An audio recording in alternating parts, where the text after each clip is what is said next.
Smeagol'un evine hoş geldiniz. Yeni video, yeni konu. Cüce krallarından bahsedeceğiz. Ama adı Durin olan cüce krallarından bahsedeceğiz. Birinci çağ, daha doğrusu ağaç yıllarından 4. çağa kadar birçok dönemde cüce kralları karşımıza çıkıyor. Ancak biz bunlardan sadece Durin ismine sahip olanları inceleyeceğiz. Cüce hanedan, cüce evlerinin veya soylarının lideri olan ölümsüz cüce Durin'in soyundan gelen ve onun adını taşıyan 7 tane cüce, kendisi de dahil tabi, 7 tane cüce tanıyacağız bu videoda ve bakacağız hikayelerine, Tolkien konuyla ilgili ne yazmış, bunları inceleyeceğiz. Lafı çok uzatmıyorum, videoya direkt kafadan bir giriş yapıyorum. Smeagol'un evinde herkese iyi seyirler diliyorum. Bütün hikaye Durin'le başlıyor. İlk uyanan yalnız yatan. O 7 hanedanın ilk uyanan, o cücelerin 7 hanedanını oluşturmak üzere uyanan 7 cücenin ilki. Ve niye yalnız uyanıyor? Çünkü diğerleri eş. Bir tek onun eşi yok. Durin yalnız. Niye ölümsüz ağaç yıllarından 1. çağa kadar hükmediyor? Bir cüce için inanılmaz uzun bir hayat süresi olduğu bilinen bir gerçek. Khazad-dûm yani Moria'nın bulan ve kuran karakter. Oldukça karizmatik. Orta Dünya'da cüce dediğinizde aklınıza gelen Durin ve soyu. Bu durumda tabi ağaç yılları ve 1. çağ dedik. Hemen bir nefes boşluğu yatalım. Niye Orta Dünya'da yıl hesabı nasıl gidiyor onu bir kısaca verelim ki hani ne kadar uzun olduğunu yaşadığı sürenin, hükmettiği sürenin de anlamış oluruz diye düşünüyorum. Hemen hızlıca matematiğine girelim. Tolkien evreni 8 çağa bölünebilecek durumda.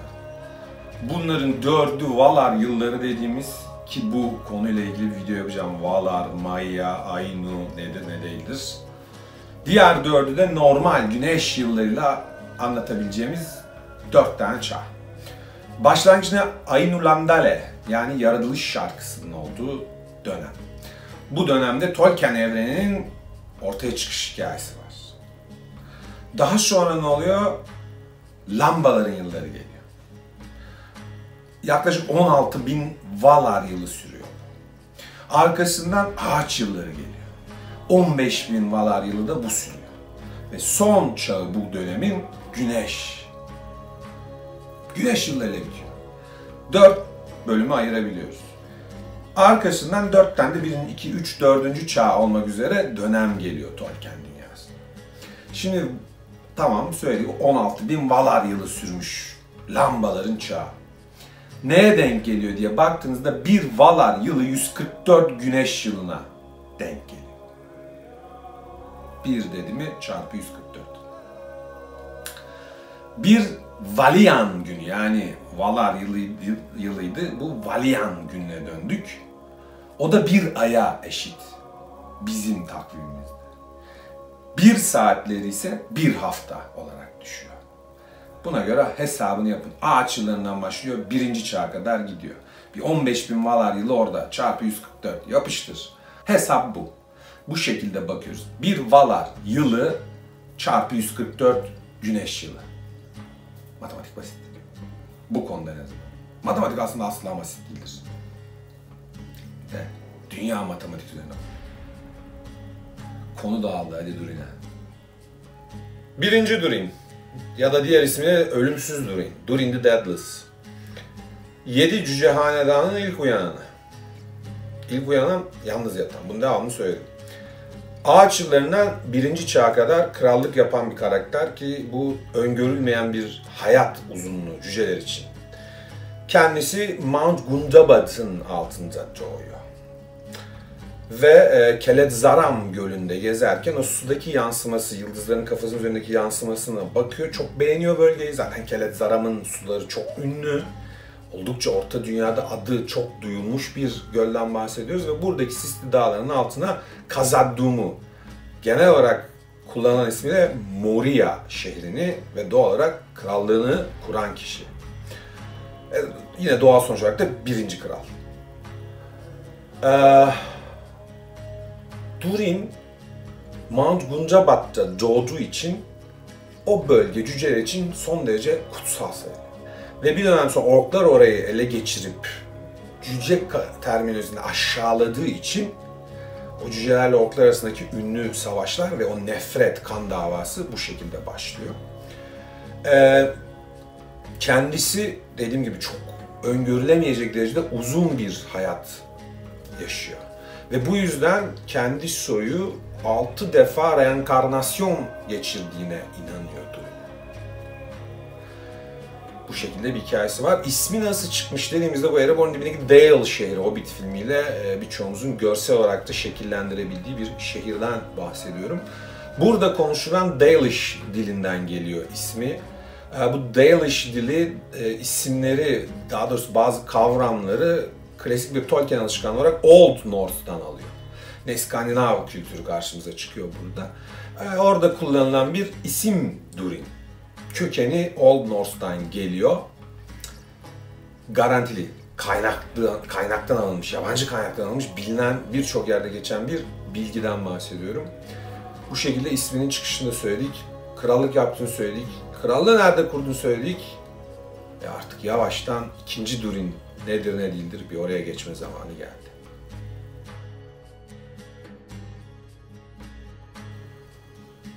Herkes olduğu yerde dursun. Durin, kıpırdamayın. Videonun en kolay kralındayız, 2. Durin. Neden? 1. Çağ ile 2. Çağ'da hüküm sürdüğü biliniyor. Tarih yok, başka bir bilgi de yok. Bence 2. Durin gitsin, 3. Durin bir an önce gelsin. Hükümdarlık sırası 3. Durin'de. 2. Çağ'da başlar, 2. Çağ'da sona erer hükümdarlığı ancak tarih belirtmemiştir Tolkien. Bildiğimiz şey cüceleri veren o 7 güç yüzünden ilkini parmağına takan hükümdar 3. Durin'dir. Bu bilgiyi cüce komitesi dışarıya yansıtmaz. Kendi işlerini tutar. Zaten ketum bir topluluktur. Bunun gereğini de yaparlar ve bu bilgi 3. Çağa kadar onlarda kalır. 3. Çağda bu yüzün onlarda olduğu, 3. Durin'in taktığı yüzün onlarda olduğu ortaya çıktığında da ilginç bir bilgi verirler. O yüzden burada söylemek istiyorum. Yüzüğü kendilerine Sauron'un değil, Celebrimbor'un verdiğini iddia ederler. Bu benim tahminimce Sauron'un o dönem Anatar denen o karaktere bürünmüş, güzel gözüken, parlak bir karakter olması ve bunun cücelerin kafasını karıştırmış olma ihtimalidir. Sonuçta Sauron, deceiver, yanılsama yaratma konusunda son derece usta bir karakter. Train 2, Thorin'in babası Sauron'un casusları tarafından yakalanana kadar bu yüzük cüce krallarında kalır. 3. Thorin diye bir şey yok. 3. Durin'in krallığının sonlanma olayı da Elrond ve ordusu yanlarındaki mültecilerle Sauron ve elflerin savaşında sıkıştığında ve yok edilmek üzereyken yardıma koşar cüceler. Yaptıkları saldırıyla Sauron'un dikkatini dağıtırlar. Bu Elrond ve yanındakilere kaçma şansı bırakır.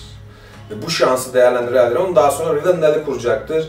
Bu şekilde de 3. Durin'in dönemi de kayıt olan bilgiler bitiyor.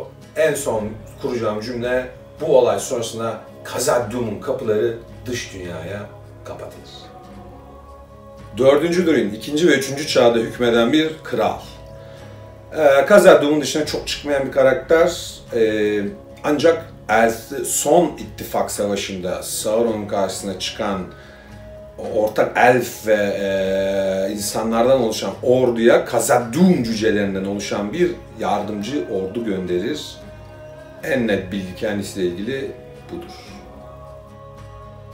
5. Durin, 3. çağda hükümdarlık yapmış bir kraldan bahsediyoruz. Balrog, Moria derinliklerinde ortaya çıkmadan önceki son kral.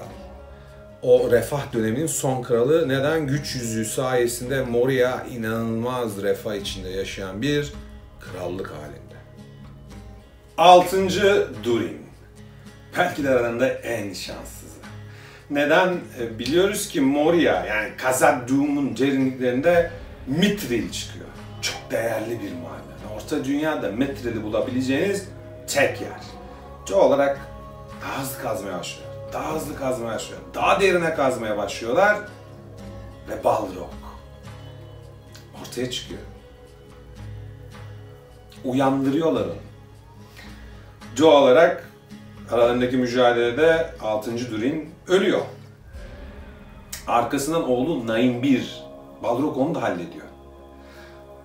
Onların devamında Train 1 tahta çıkıyor ve bu şekilde bu olan felakete Durin's Bane diyorlar. Durin'in felaketi. Balrog'a o ismi veriyorlar. Bence haklılar. Balrog'un performansı cücelere biraz fazla geliyor, baş edemiyorlar aslında.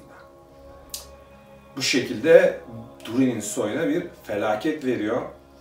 6. Durin'in sonu da bu şekilde oluyor. Ve sonuncu Durin, 7. Durin'deyiz. Beş Ordunun Savaşı'ndaki bu savaşı yine görsele Hobbit filminde çevirdiler. Artık hafızamıza bu şekilde geçti. Bu savaşın sonunda Dain 2, Dain Demirayak dediğimiz karaktere bir kehanetten bahsedilir.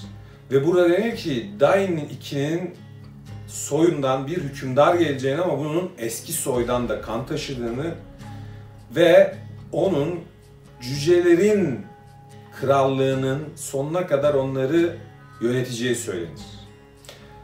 Aynı zamanda 4. çağda cüceleri Balrog yüzünden terk etmek zorunda kaldıkları Moria'ya Erebor'dan alıp götüreceği de bu kehanetin bir parçasıdır bu hükümdar. Bahsedilen karakter 7. ve sonuncu Durin'dir. Söylenilenleri yapar ve cüce ırkı elfvari bir şekilde solarken başta o vardır. Bunu da Tolkien'in notlarından şu şekilde bir alıntıdan ediyoruz.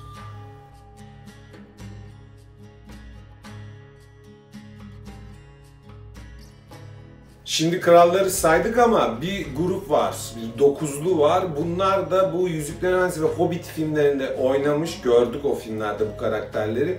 Bu hikayelerin içine geçmiş 9 karakter var. Bu 9 karakter de yine Durin'in soyundan geliyor. Kim bunlar? Thorin 2 Meşe Kalkan. Biliyoruz ki aslında Thorin Meşe Kalkan olarak bildiğimiz karakter 2. Thorin cüce tarihinde. Dain 2 Ironfoot. O da 2. Dain. Ancak onun lakabı Demirayak. Balin ve Dvalin, Kili, Fili, Oin, Glóin, Gimli tabii ki bunun içinde, Nori, Ori, oldu mu? Olduğunu düşünüyorum. Bunlar da hikayede geçen, Durin'in soyundan gelen ve Durin'le akrabalık bağı olan cüceler. Evet, bu videoda Durin ismine sahip cüce krallarını tek tek inceledik. Haklarında verilen bilgileri öğrendik. Bence eğlenceli bir konuydu. Güzel bir video olduğuna inanıyorum. Umarım size yeterince eğlenebilmişsinizdir. Bir sonraki videoya kadar hepinize güle güle diyorum Smeagol evinden. Kendinize iyi bakın, kendinize dikkat edin. Aklınızı serin tutun. Bir sonraki videoda görüşmek üzere. Hoşça kalın.